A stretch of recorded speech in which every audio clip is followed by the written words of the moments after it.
on the Android community because today we'll be sharing some very, very important information to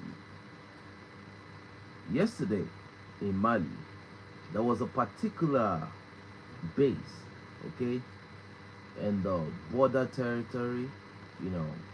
They mentioned the name, but actually, that particular base has been abandoned for a while.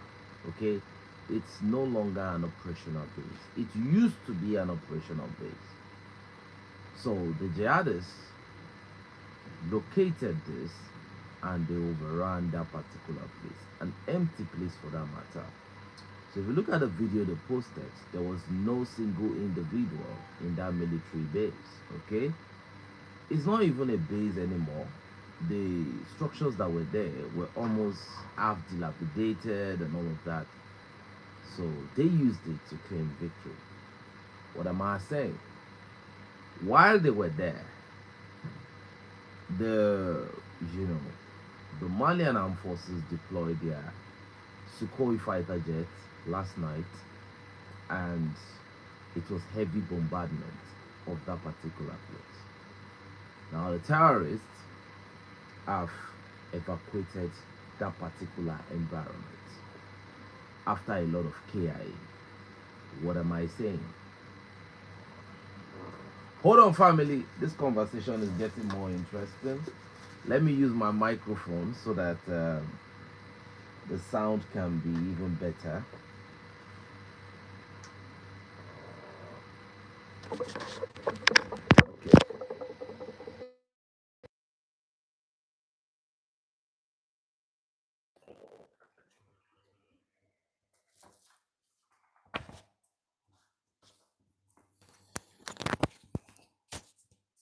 Can you hear me now?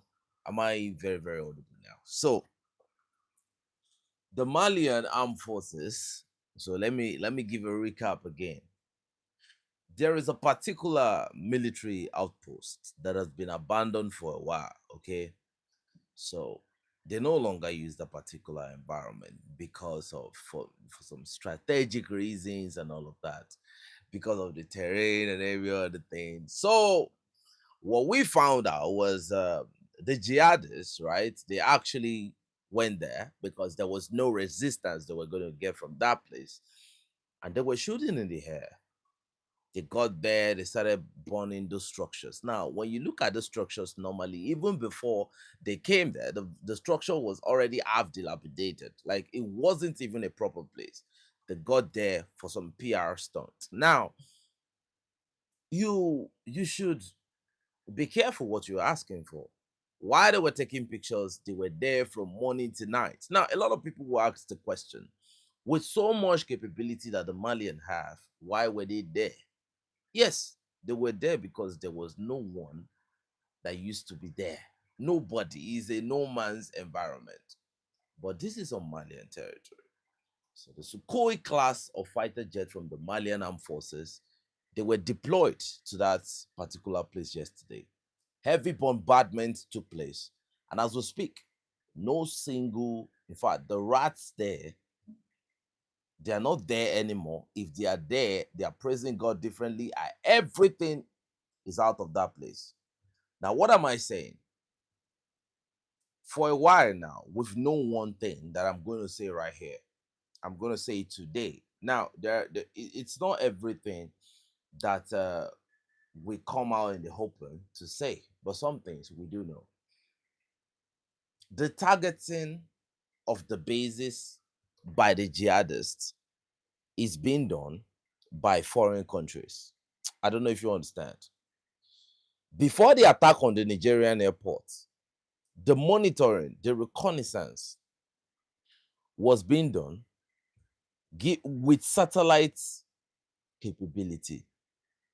Look, when you see ambush on military bases, it's being done by satellite imaging. Now, you will ask yourself, how are they so perfect that when they attack with overwhelming numbers? It's not because the jihadists know what is going on in that particular base. See, like I said, the monitoring is being done with satellite capability by foreign countries. How many troops are here? Which troop is on patrol?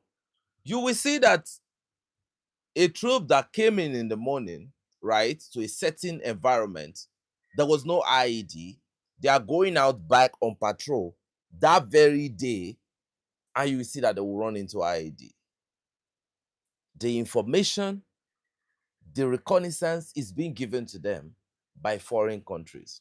This is not me speculating. This is something I know. This is what we have found out. About the elite mine to the Niamey International Air Base and everything. Remember, I told you everything about this, even before the whole thing happened. I told you that this reconnaissance operation, I gave you the image, I gave you everything. So, for the Malians to still be dominating with all that capability is what is surprising them. We are giving our boys satellite coverage on the ground. We are monitoring. We are doing a lot, and still they are dominating. That was why when they got to Niger, when they got to the Niamey International Airport, what they were looking for specifically was the Aksongo drone. They were looking to destroy that UAV capability. But unfortunately, the Aksongo drone was not there. What they saw that they thought was an Aksongo drone was a fighter jet. Go and look at it properly. So, yeah, they were looking for the yellow cake, but not just the yellow cake. They were given multiple instructions, not just the yellow cake. Make sure you destroy all the air capabilities. That was that after the see these two instructions were given hand in hand. The yellow cake is one thing. They were told to make sure that none of the fighter crafts survive it. I had to cut some part of the videos off, right? But still, right? Um, there's still place because the reason why I wanted to cut out some of the fighter craft was because the gore right there, the explosion and everything. I wanted to remove that part, right? Maybe they will let my video be. They still flagged it. So that is what is going on. They could not destroy the Aksongo drone. And Niger does not just have one of these capabilities. So they cannot just believe the the improvement in the capability of the Nigerian, the Malian, the Burkinabes. That said, I saw a video yesterday. No, not yesterday, probably sometimes last week, right? With Alpha One Kaziba, there were some operatives. They were not in their, they were somewhere in the bush somewhere, and they were dancing with, they were playing a very loud music. And Alpha One Kaziba said so. He captioned it with something. He said, "The morale is high." That is not that is very very wrong. I don't know. He's a Alpha One Kaziba is a Burkinabe. But here's my cautionary tale: you are under heavy monitoring. I think the reason why Watao's team is always different is because I think there's a high level of discipline that comes with it. I have seen videos where troops are captured. Captain Ibrahim Traore has warned troops against pressing their phone at night because this is how the terrorists track them. They see the lights, they come for them. You were dancing and the music was very, very loud. And you are not, your guns were, your rifles were slinging down your body, and you are not at home. Why are you even dancing on the front line? Like, what is so funny? This is a vast surface area. The sound can echo, and the enemies can, discover that you are there and they come for you. Like Captain Ibrahim Traore said, there are bad soldiers that will make good soldiers look bad. And part of those two guys I saw in that video were one of them. Some of them, let me not just say one of them. So if Alpha Kaziba can see this video, I don't know, you don't speak English, but actually, you don't give credit to such habit on the front line. Because 1 second right there, anything can happen. 1 second right there. I was even talking about the fact that they can be captured. The other person that was watching the video with me said they will be neutralized, not even captured. Hold on, family. Sorry. Hold on. Let me turn on the light. What the hell? Nigeria, Nepal.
Yeah, welcome, brother Omar of the Android community.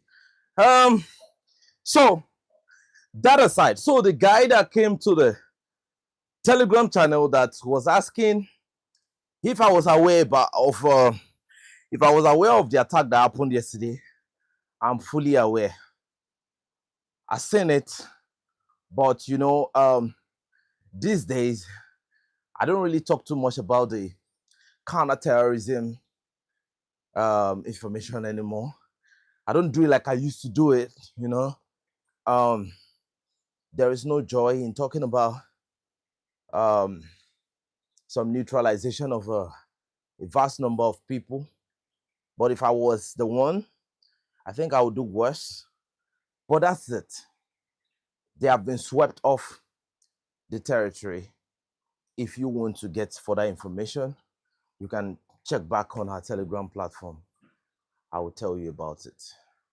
So, thank you so much. Thank you so much for coming in. I really appreciate it. I'm sorry for the little electricity issue that happened right there. So let's talk about what happened in Mali yesterday.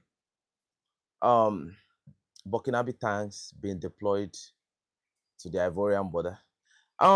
They've deployed rapid intervention brigade forces to the Ivorian border, but like no tanks, okay? Because what I can tell you categorically is, you see, the concept of tanks in modern day high intensity hybrid warfare, you can't use tanks. You know, tanks is used for blowing up defensive position. Now, if you are on the offense, if you are on the offensive, and if you're on the offensive and you need to put some level of incursion. That's why when you saw the Russians going into Ukraine, they were going with a lot of tanks, because the Ukrainian personnel are going to be on the defensive position, and the Russians need to blow up most of those defenses. That was why you see the tanks. So these are strategic equipment that applies in different situations. But this is your territory. You don't really need a tank, or unless you have the enemies coming in with a tank. The enemies are going to be coming with infantry, light armor, personnel carriers, motorcades that can easily maneuver their way around. So a tank is a very heavy mechanized equipment. And what I will say is, a drone can actually make a tank look useless. Akinchi, Aksongo, like any MQ Reaper, any drone can turn your several whatever amount of you know can turn your armored vehicles. I'm talking about the armored tank, into a steel grave in less than 60 seconds. In less than, is that fast. The armor tank are no longer applicable when it comes to this modern day warfare. And high D explosive can paralyze, uh, some of them even while they're walking. They blow it up, the chains, so it doesn't really apply like it used to. So it's good that they've sent some mechanized infantry battalion to that particular environment. And now, you know, um, you know, when Watao was there in Western Burkina Faso, these guys don't cross their boundary, but they know that Watao and his team is no longer there. So, but when you look at that thank you so much for the donation. Thank you so much. When you look at the rapid intervention brigade men that was deployed to that particular, ground, you can see that those men, they were on a different level. And that was the commander that was addressing and, was making I was giving a lot of instruction. He was talking to the villagers, right? I'm telling you, if they make a mistake of crossing that territory again, it will be very unforgiving. Nevertheless, a vast majority of the Ivorian population, they are in support of the alliance of Sahel states. Don't forget, the regime of Ado, that's the president of Ivory Coast, is a very corrupt regime. I'm sorry. Recently, they discovered that a vast amount of money was looted. I'm talking about in their I think hundreds of millions, right? So it's a corrupt regime, and if you look at, there's a point you rule to, you have to relinquish power. But what you have in Ivory Coast is a sort of royal, should I say royal organization or something. Ado is so old that he when he speaks, you can actually see that this is a finished material right here.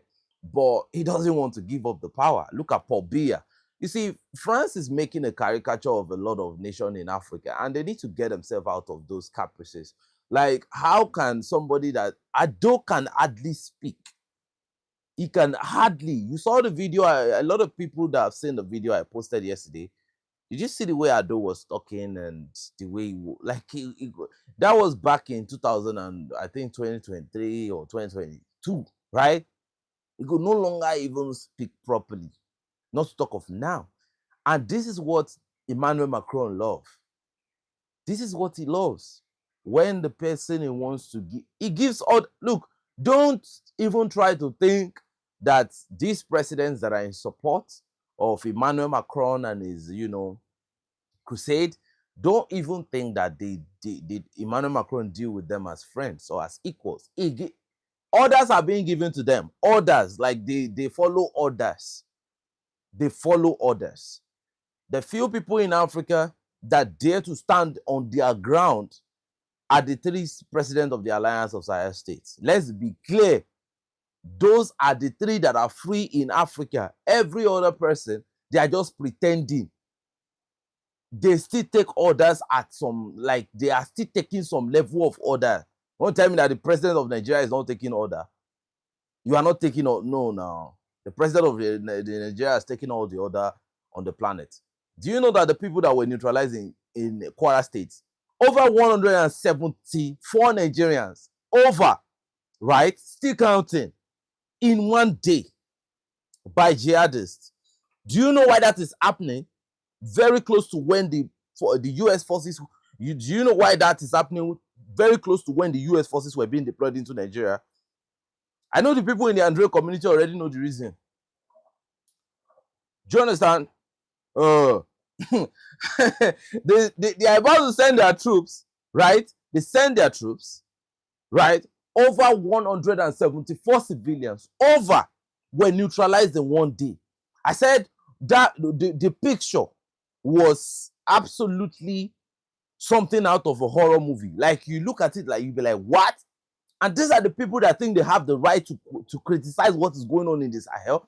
You see, when they talk sometimes, it's very, very, I just be like, okay, no, you guys are not my business. I'm not ready to have this headache. Nigerians were on the ground. Like, they are Nigerians, for God's sake. Kwara State, you've already, let's forget this whole North Central, Middle Belt and all of that. When you get to Kwara State, you are already in the western part of Nigeria. You're already in fact, you are already in the southern Nigeria when you get to Kwara State. That's a simple analysis. From Kwara, you can enter Ekiti. Like, what is anybody telling me? I've been to all these places. Like, I was shocked when you look at the dressing of those guys those civilians that were on the ground. Those are southern Nigerians, right? Those are the ones that are educated and all of that. As we speak, Nigerians are running out of Kwara State. Tinubu now deployed a battalion. Like, I've been complaining about it. Like, Andre, I've been talking about these things for how long now? Our day ones can attest to this. I've been saying this is not, things are not right in this country. And they come to the social media, they come to deceive you. Some people will come to argue for that same regime. They will come from Jeba. Thank you very much. You are already in southern Nigeria. I've been there. I served in all these places. Right? I've been in Plateau. I've been in Bichi, in Kano. I've been in every part of Nigeria. I've been in Rivers State. Look, that's why I don't hate any Nigerian. But the way they think, did you see what David Udeyin said yesterday? That they believe that they are deputy Westerners. When you say you are anti-imperialist, they don't like you. No, they want to be Americans. You see some content creators that made a career out of doing yo. You understand? So, first of all, you have to be proud of your Africanness before you think about anything else. You have to be proud of your identity.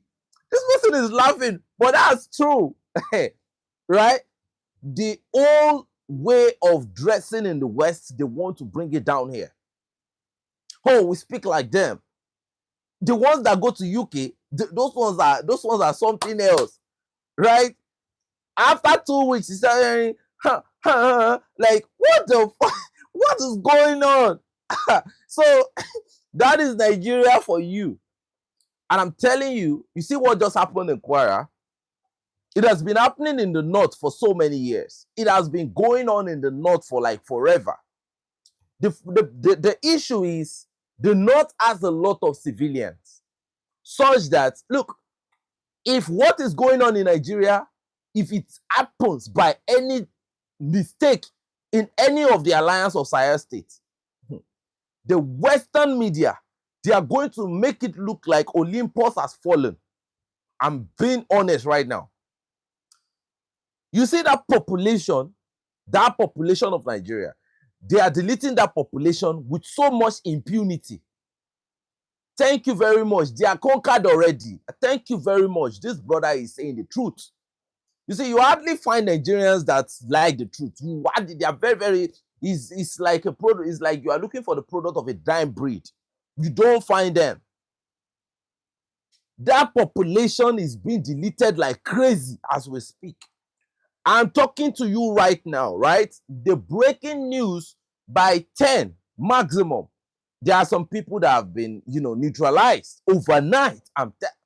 One night cannot pass without several. I'm not talking about, it's not one, it's not two. Kidnapping is on a whole different level. And somebody is traveling up and down the whole place. Have you heard about the amount that President Tinubu spent on traveling alone in 2 years? Almost $37 billion. No naira. $billion. Yeah? I sat down, I was like, hey. And this is the country that does not have money to travel up and down. They said traveling budget. They said traveling budget. You give that money to Burkina Faso, do you know what they will do with it? You see, why we are not very happy with this old tax and everything is that we know that that tax is going to the hands of some certain group of men. When they want, yes, 37 billion over. That is the one that is accounted for. That is the one. See, before it can be accounted for, it means that some people have seen it, right? That's the one you see. The ones you don't see is more than the one you have seen. The one that is not announced is far greater than the one that is announced. The episode in Woro State, is it Wuru or Woro in Kwara State is, in fact, it's shocking. When I saw the video, right, and I saw the number of Nigerians on the ground, like KIA. No, it's not KIA. KIH, killed at home, right? So many. So these are valuable Nigerians, like these are good Nigerians on the ground. Every vehicle you can see in that video, they are already packing bags and beds and everything. Everybody is running for their life. Everybody. Now, the same people will come to the internet. That's the shocking aspect. The fight in the Sahel is going on instead of you to prop up that fight and support that fight. Because I'm telling you, no matter what, and when the defense minister wants to talk, you hear things like, we need to build a border wall. We need to build a border wall. We need to build a border wall and block ourselves from the Sahel state. We need to build a border wall and block yourself from the Sahel state. They want to make it look like the terrorists in Nigeria are coming from the Sahel. What are you talking about? You have ISWAP in Nigeria. You have Lakurawa in Nigeria. You have bandits in Nigeria. Now, you see that bandits on a whole different level. You have Boko Haram in Nigeria. You have Wulo in Nigeria. You have JNIM in Kwara State. You.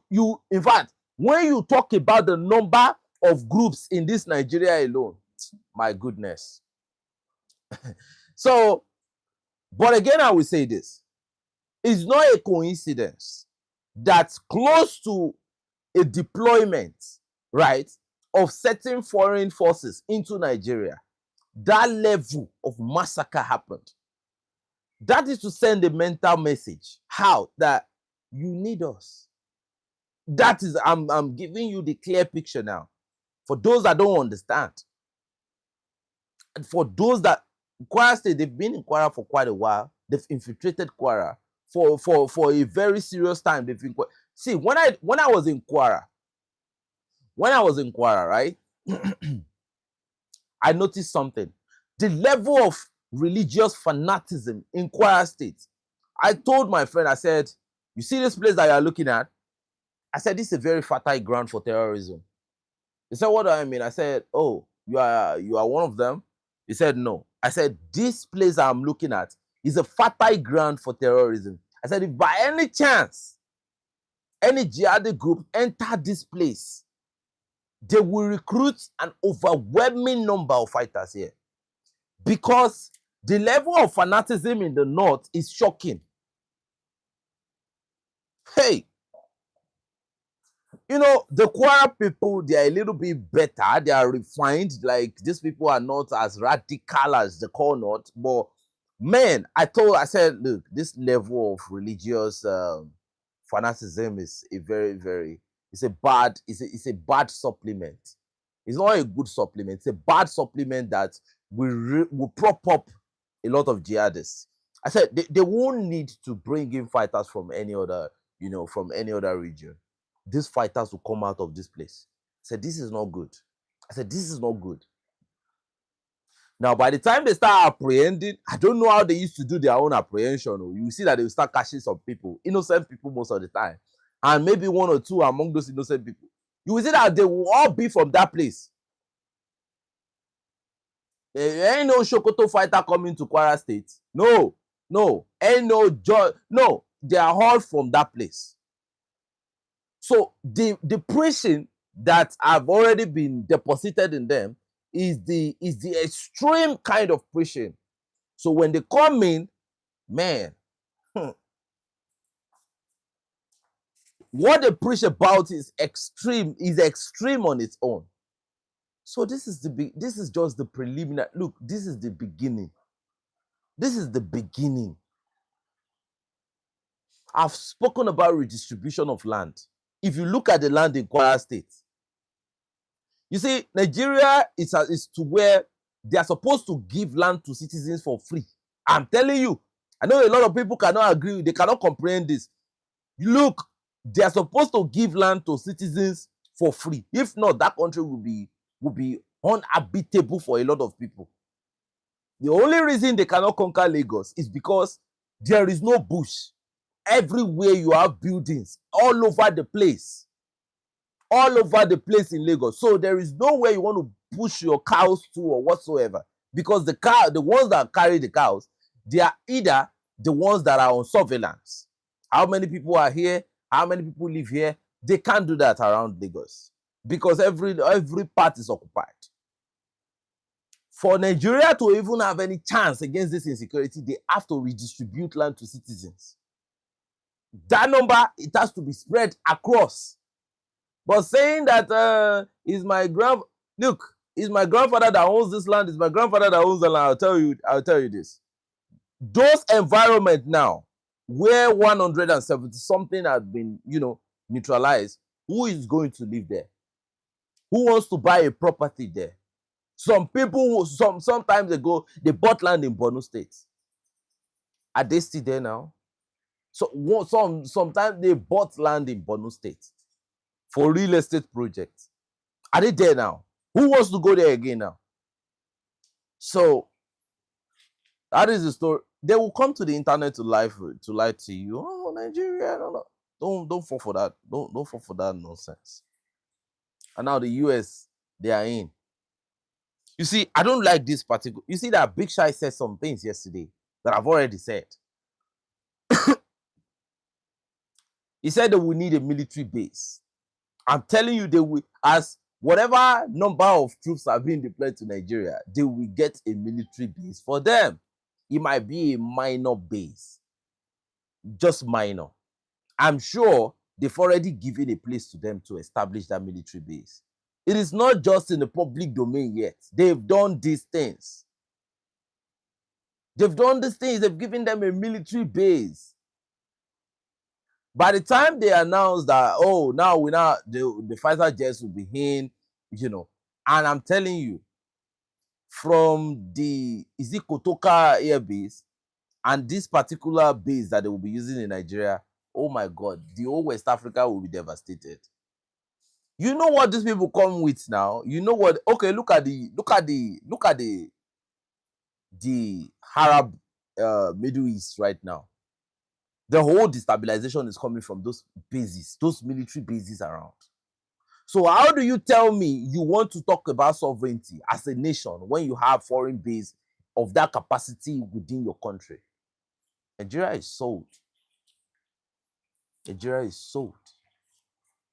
So families, let's go to Mali.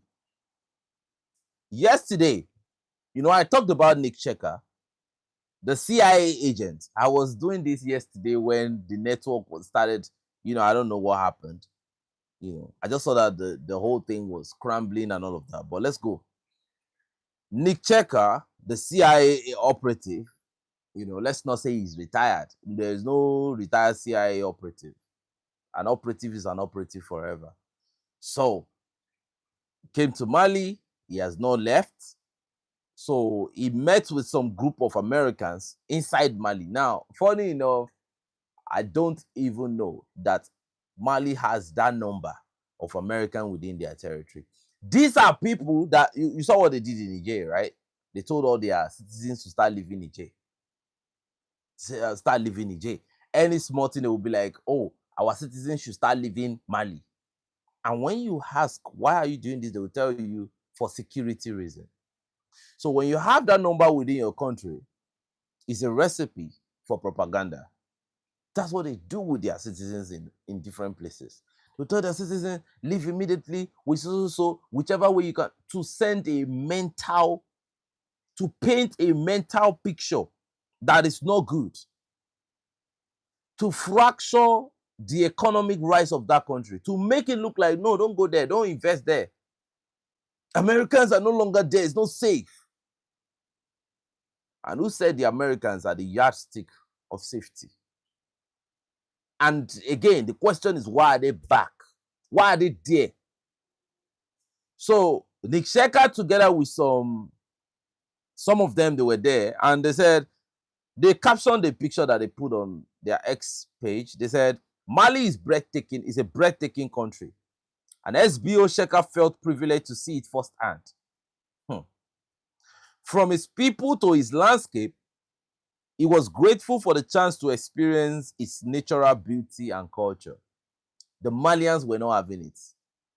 You see, the Malians said, don't say the Malian people, because there are no Malian people that you guys are talking to, or there are no Malian people in the picture. There are no Malian, like the Malians were not having it at all. The first person that countered that narrative was Natalie Yam, a minister of the AES. She said, you are doing too much. You can't fool anybody between. Where are the Malians in the picture? Tell Checker we don't like CIA agents in our countries. Like I said, do you know how many CIA agents are even in Nigeria? Families, let's even digress a little bit. Do you know how many CIA agents will be in Nigeria, so to speak? So another Malian said, and I quote, look at their double standard faces. Even if they know how much we are thrown up on them, voila, you know that's a Malian this thing. They say, voila, they wouldn't have the guts to come back and try to dupe us. See, a Cameroonian said, Africa without Africans. That's what they want. Another American spoke right there, said, hypocrites. A Cuban national said, well said, Nat. That's Natalie Yam. They were giving credit to her.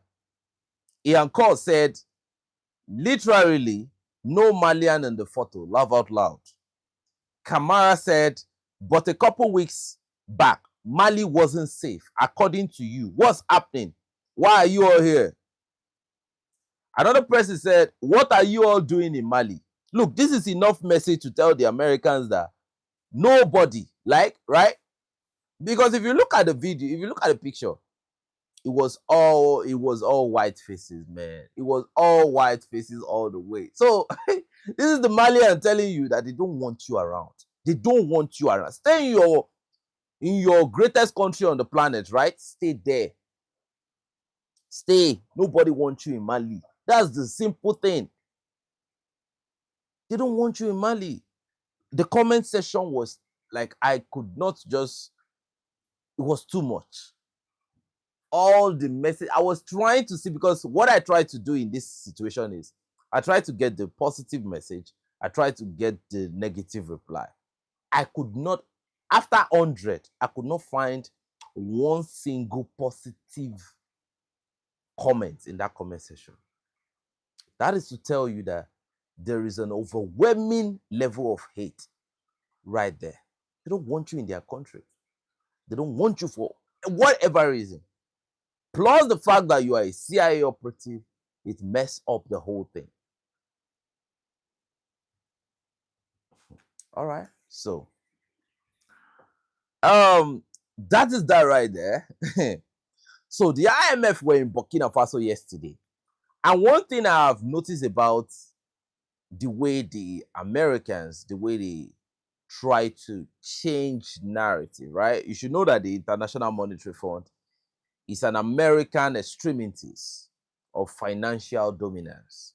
I don't know if a lot of people understand, but I'm just being honest right now.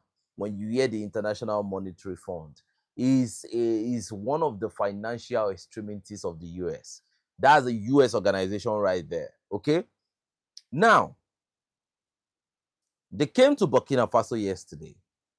Kenji Nakamura was the one that led the delegation, right?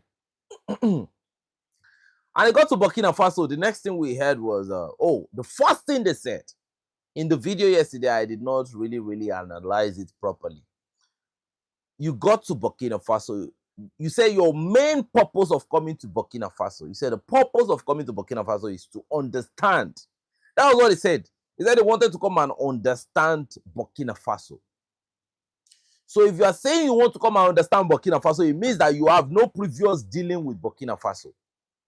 And in the same conversation, you have them saying, oh, we have a good relationship with Burkina Faso. We've had a fruitful relationship. So which one is it? If you have a good relationship and a fruitful relationship with someone, at least you shouldn't be coming to understand the person you have a good and fruitful relationship with. That is to tell you right there that Burkina Faso has nothing to do with these people. If you are coming to understand a certain group of people, in fact, you've never seen them before. That means that delegation have not seen the Burkinabe delegation yesterday. They've not seen them before. That's what it means. But the way they were sugarcoating the whole narrative, some people might think that Burkina Faso, in some capacity, is working with the IMF. No, let me explain better. During the Damiba regime, oh my goodness, Damiba borrowed so much money from the IMF, and Ibrahim Traore successfully, paid off that debt. Damiba almost broke the bank. It broke the IMF bank. Oh my goodness. So now that you see them coming to Burkina Faso now, a lot of people are saying, why are they in Burkina Faso? Let me explain something to you. Do you know that the bank, they know your worth. The bank sees you, like they know that, oh man, that guy is legit. The bank, they are the first to realize these things. A lot of people on the outside might not know that you are rich. A lot of people might just be speculating based on what they see, right? But the bank really know legit, like this guy is for real, right?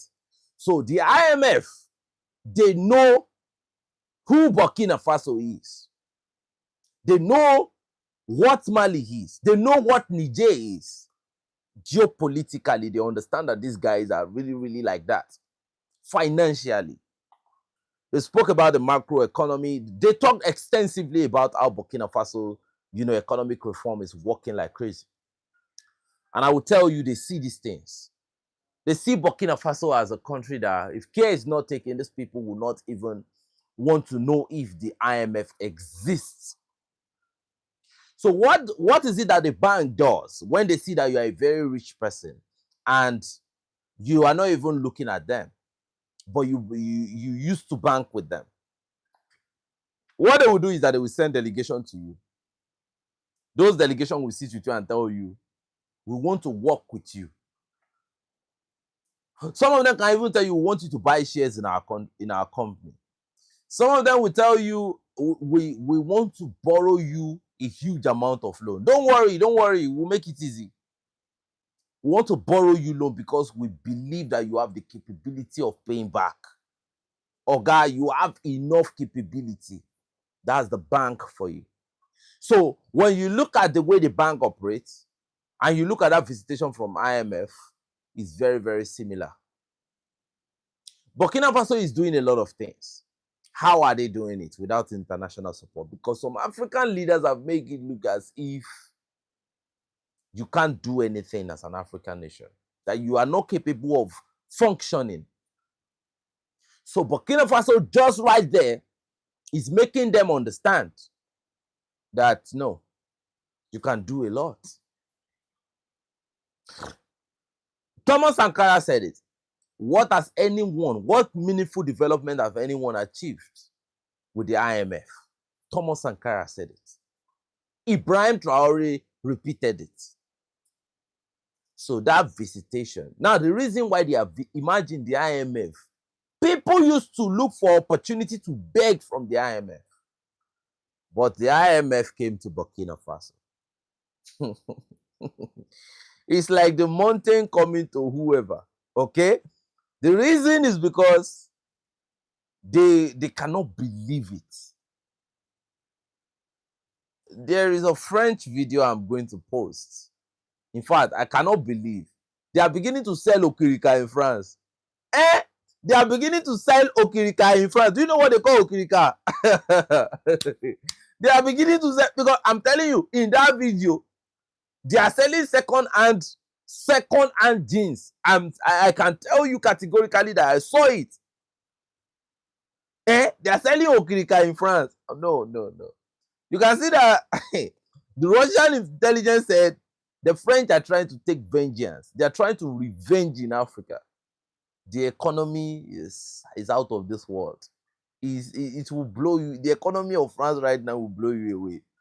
So if they are beginning to wear Okirika, it means that the situation is very, very unpalatable.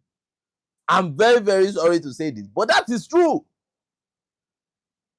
If you look at the way that place is, it looks like some place in Ajegunle. I'm telling you, Paris. I'm going to post the video today. When I had some breaking news, I will add the video to it.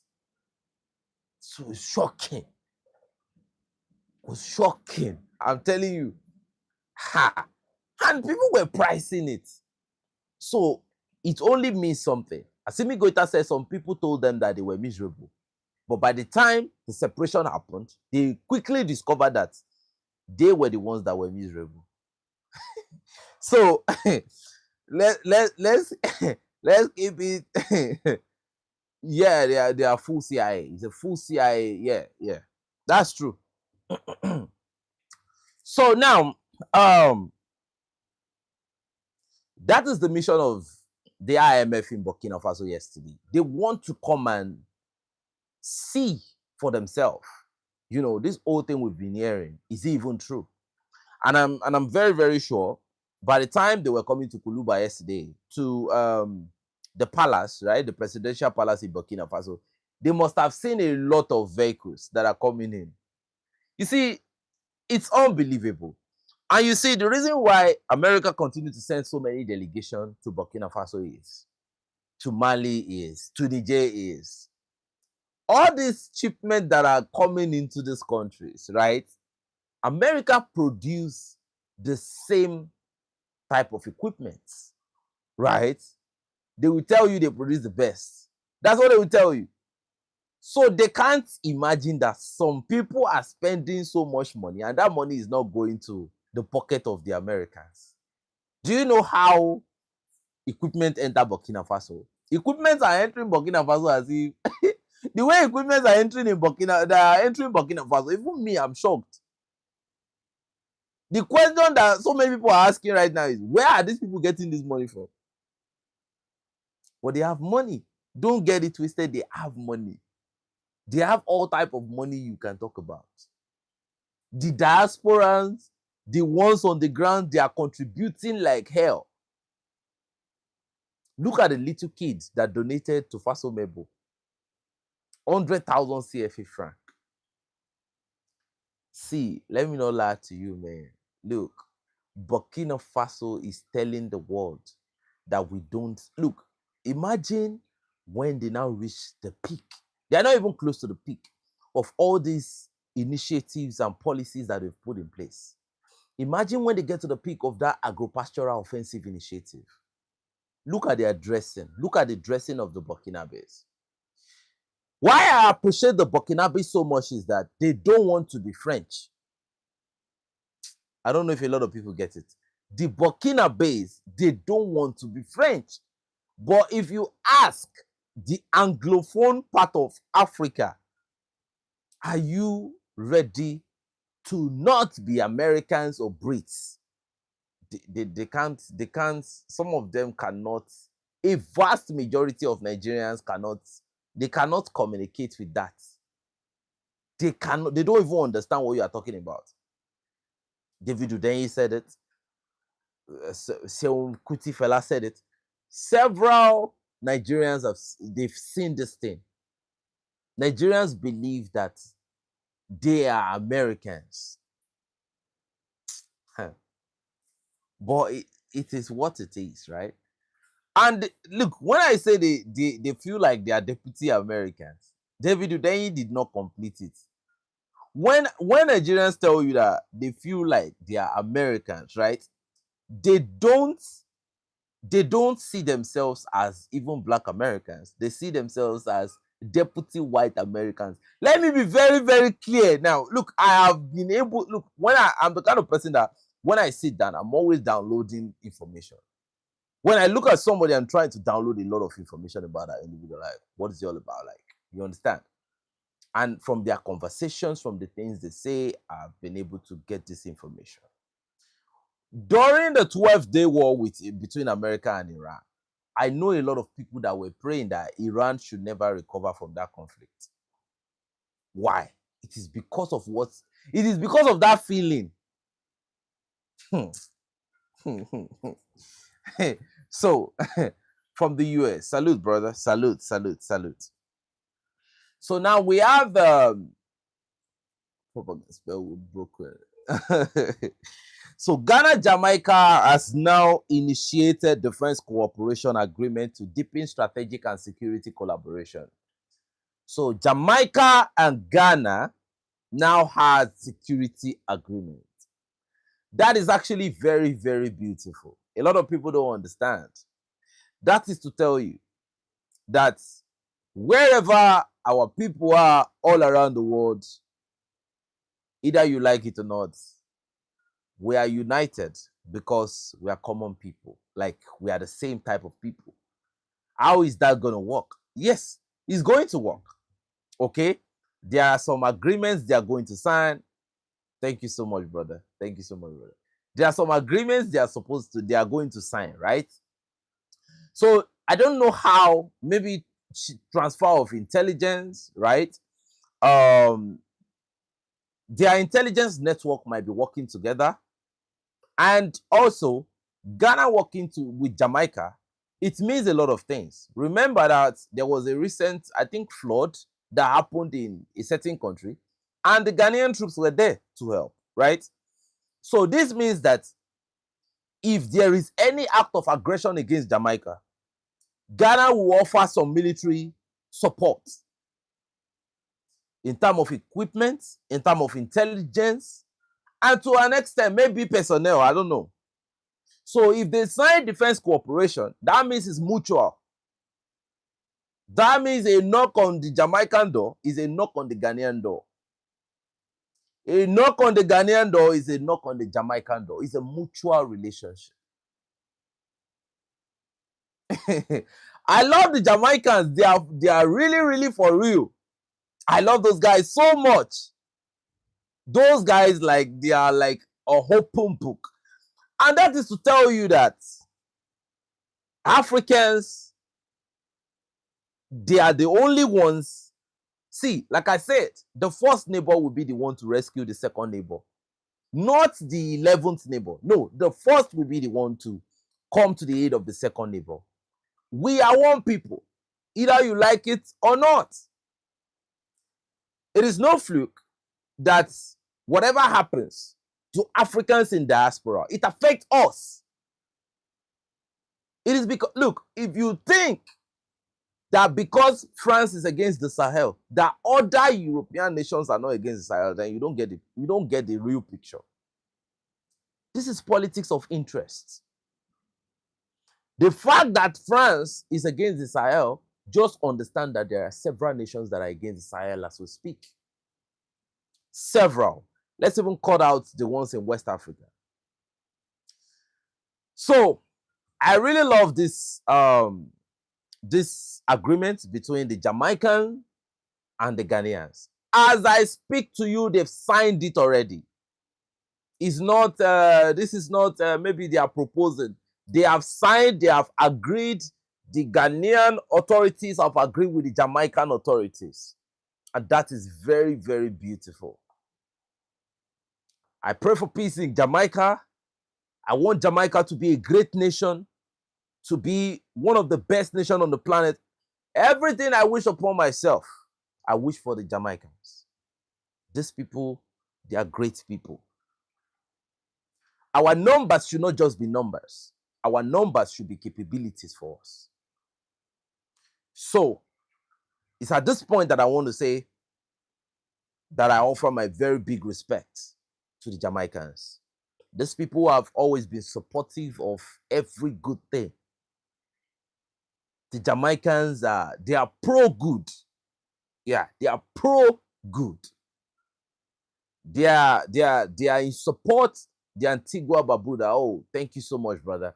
You see, I would say most especially, I would say the Caribbean. And you see, this is Ghana extending their foreign diplomacy, like their foreign relation. This is Ghana telling you that we can articulate that ancestral bond. This is what Ghana is doing right there. This is what Jamaica is doing right there, that we are related. Okay? It's not some countries that feel like, oh, we are deputy Americans. Where is that going to happen?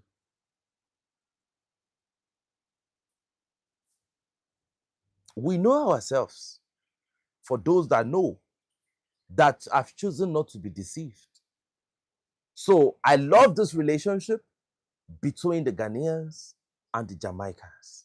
Let the world know, together we are strong. You see, don't be surprised, like some people don't even like this relationship already. But that is Ghana right there. You see, a lot of people talk about numbers. Like I said, it's not about numbers. It's not about numbers. A large number without sense can be a serious threat to national security or international security.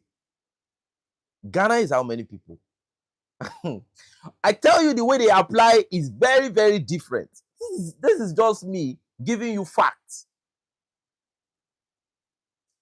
If it touch the Jamaicans, it touch us. If it touch the Caribbeans, it touch us. Right?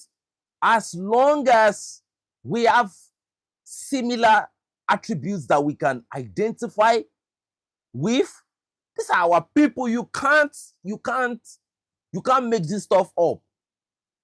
So I am not surprised by this relationship, but I'm shocked that is happening. Do you get? So that in my lifetime, Africa will now be extending their reach, right, to our people in a different part of the world. And this is how it's supposed to be. Togetherness is greatness. Thank you, brother.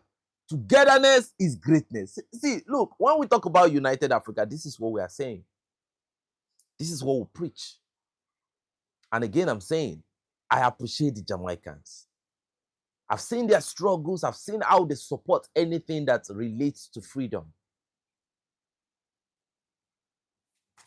So, that is one very beautiful information right there. But before are not talking about it, but I will talk about it. And I'm going to make a video on it. I'm going to get more resources. I'm going to get more material about that information. I'm going to dissect that information and I'm going to make it look good. I'm going to bring that information out so that people know that as we speak, Africa is collaborating with the Caribbean. Because you can't make that stuff up. We are the same people.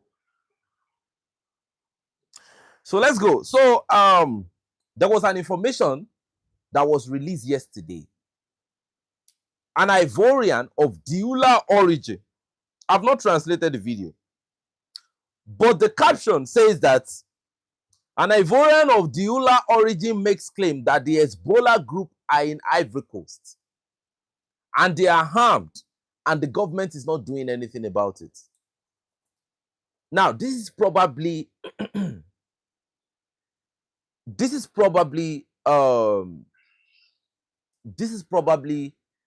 should I say propaganda, right?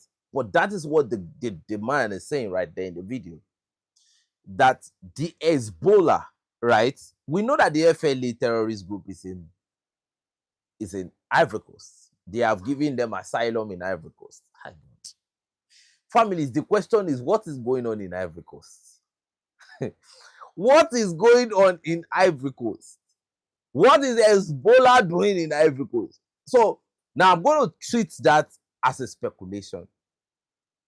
According to him, he said they are harmed and the government is not doing anything about it. I want to believe that that is a speculation, right? I am trying, because most of the time, most of the information I've heard about Ivory Coast, I have tried to convince myself that it's not true. But majority of the time, it ends up being true. So I am saying now that I'm going to treat this same information. I'm going to post this receipt so that the world sees it. I'm hearing multiple times, even if that guy was speaking French, I've heard Hezbollah in his speech. I've heard Hezbollah multiple times. So I'm going to translate with AI. I'm going to translate what he's saying and I'm going to post it. And the question still remains, what is going on in Ivory Coast? Well, Africa is moving forward and, a lot of people are still where they are. You see, I think the reason why a lot of people are angry with the Sahel, let me explain again. I've said this thing before. And, Patrice Talon, he repeated what I've said a long time ago. He repeated it yesterday. Remember that I said that the reason why some certain nation hates the Sahel is because they don't have what the Sahel have. I've equally said it before. I said the reason why some people, right, they don't like what is going on in the Sahel is because it is not only because they don't have what the Sahel have, but they envy the Sahel. It's not something that should happen at leadership level, but it is true. Thank you so much, family. Thank you so much. Hope all is well. Yeah, everything is well. Everything is well. Thank you for coming. It is true. Some countries don't have what the Sahel have. And imagine, they still have to meet that colonial bill they pay every year, that $500 billion. They still have to look for that money and pay to France. But Burkina Faso, Mali, Niger is no longer paying. I don't know if Senegal is still paying. That's why I said some countries are posing to be what they're not, but they are still doing a lot. They are still paying all those debts to France. So, and again, right? It is possible that majority of this money, right, is being taken from these three nations. I've said it severally. I said, to whom much is given, much is expected. The reason why they have been disturbing the Sahel even before this revolution is because these people, like I said, it looks to me as if they have the most consequential mineral resources. Okay? And you can see Patrice Talon saying it yesterday that you can have resources and not even develop.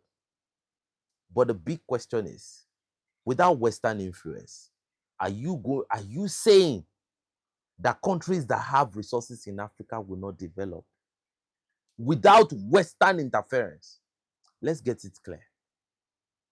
Without Western interference, is it possible for countries in Africa not to develop? With the right leadership. That's another factor. So again, it's going to take us to the main point. Western interference is the stumbling block on the development of Africa and on the rise of Africa, and mostly the European interference. When you say Western interference when it comes to Africa, is European interference. So it means this, that Africans can only unite to go forward. I'm hearing things about social media warfare and all of that. There is no social media warfare, except if Africans don't want to use their capabilities. There is no warfare anywhere. I've heard this comment from the president of Israel, from the prime minister of Israel, that social media is now the battleground now. You can't outnumber Africans. You can't outnumber the Caribbeans. You can't outnumber us. So where is the battle coming from? You want to send propaganda? Imagine you are sending a propaganda video and let's say you have 1,000 comments and over 800 plus negates what the propaganda you just posted. So where is the battleground that they are talking about? So our freedom lies in our unity, not in our division. The moment a lot of people understand this, the better. The better.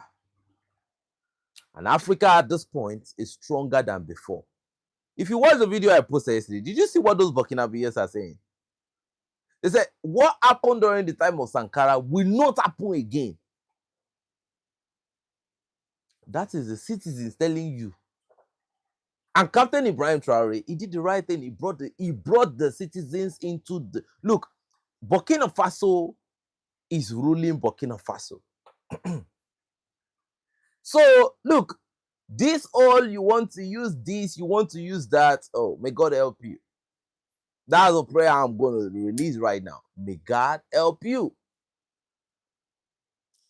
So now, the last information of the day, right?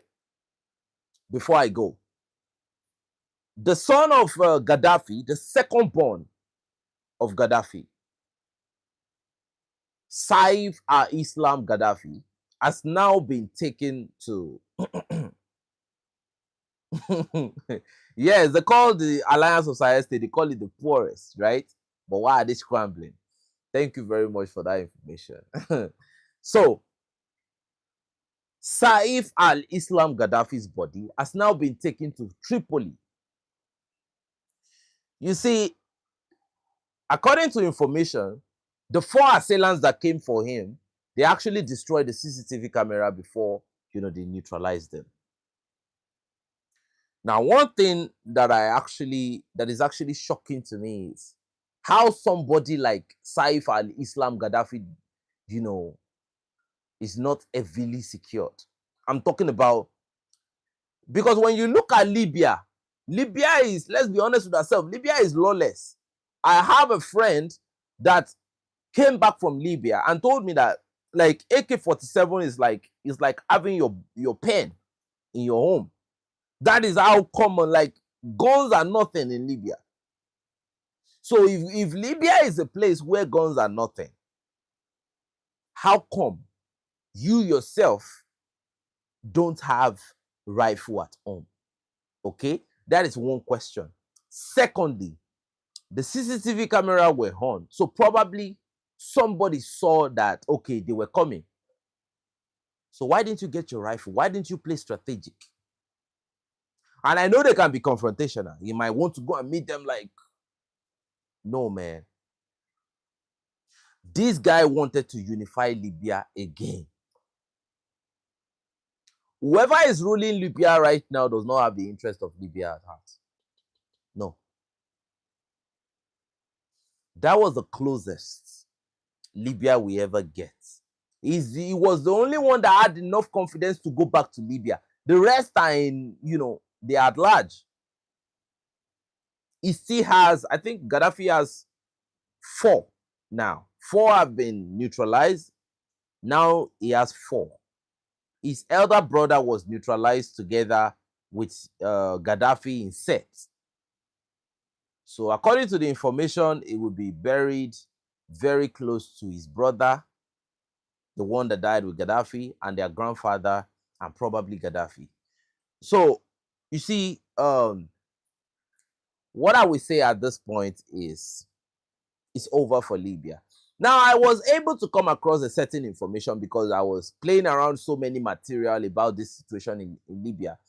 And I heard that he was trying to give the alliance of Sahel states, if he emerged, because he contested in 2021.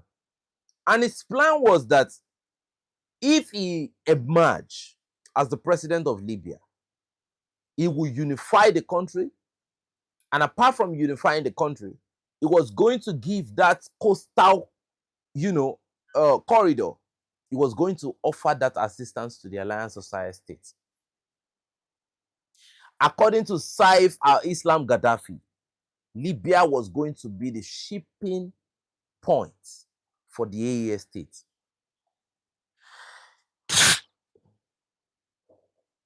Now that he's gone, I'm shocked. So imagine somebody that already has that type of intention before he even take power.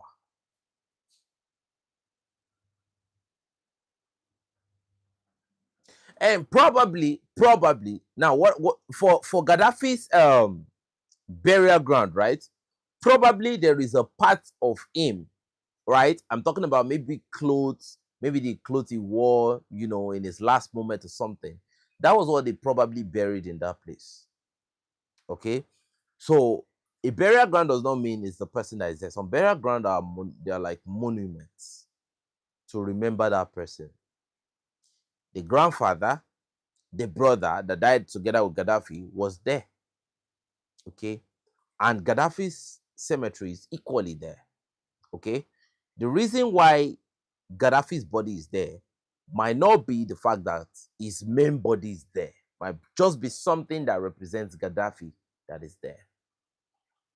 So when his body got to Tripoli, a lot of people started crying, and this their Arabic whatsoever. They started doing all those things, and to be honest with you, I was not happy with it because somebody like that,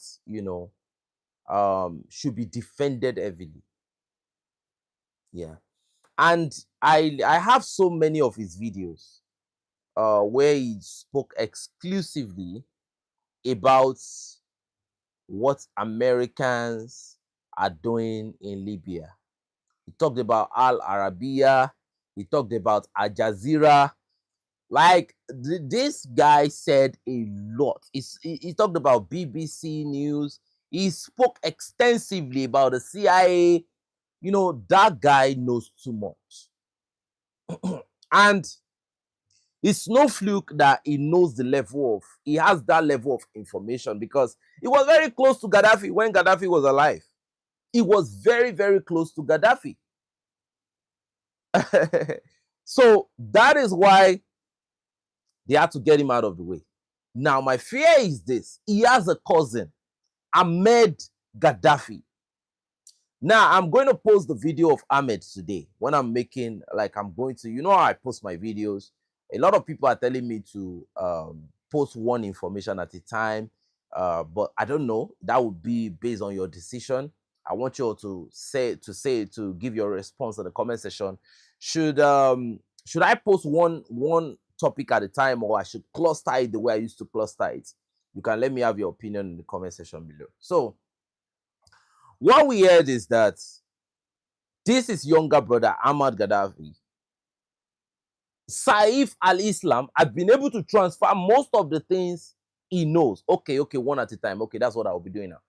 So he has been able to transfer the knowledge, right? He has been able to transfer that knowledge to Ahmad Gaddafi.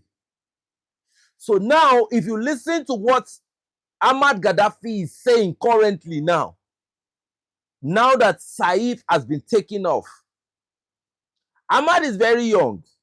is almost like a boy.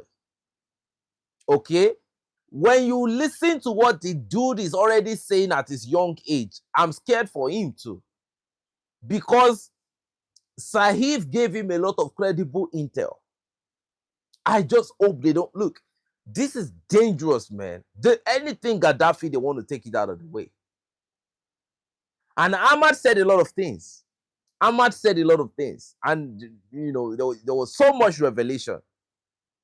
I followed Ahmad because Ahmad is saying some things right now that are really, really shocking. But ladies and gentlemen, I will actually make a video of everything. I will probably post it today. And I want to appreciate your time. I want to say thank you for being here. We'll continue to monitor so many information as it's happening, and we'll continue to give you. So from what I saw in the comment section, I believe from that answer right there, you will prefer a topic at a time instead of the cluster information that I put together, right?